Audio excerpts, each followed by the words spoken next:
आणि अशीच कामं समाजाला शक्ती देणारी आपल्याला निर्माण करता आली पाहिजेत असं मला वाटतं. आमचा सागर देसाईसारखा मालेगावातला ज्यानं व्यसन मुक्ती केंद्र बनवले, मी स्वतः त्याच्या केंद्रामध्ये गेलो होतो आणि लोक जी अनुभव सांगतात त्या केंद्रामध्ये गेल्यावर की मला आत्महत्या करावीशी वाटायची, माझ्या आयुष्यात काही शिल्लक राहिलेलं नाही असं वाटायचं. व्यसनामध्ये मी एवढा वाहत गेलो की माझ्या मुलाच्या नजरेत, बायकोच्या नजरेत माझं किंमत संपली असं मला वाटायचं आणि मला हे आयुष्य नको वाटायचं.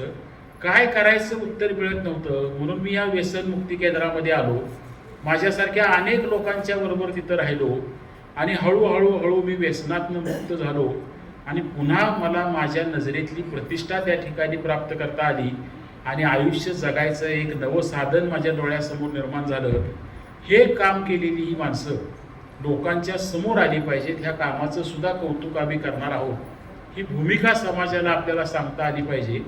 या अर्थानं खरं तर लोकमत समूह करत असलेलं हे काम निश्चितपणानं ज्या परिवर्तनाच्या वाईट बाबींचा मी या ठिकाणी उल्लेख केला त्याला आळा घालणारं, पुन्हा एकदा बिघडलेल्याला चांगलं करण्याच्या दिशेनं समाजाचा प्रवास करणारं असं ठरावं आणि आपल्या सगळ्यांच्याकडून अशा प्रकारचा एकत्रित प्रयत्न होत राहावा अशी मनस्वी अपेक्षा ह्या कार्यक्रमाला शुभेच्छा देत असताना व्यक्त करतो.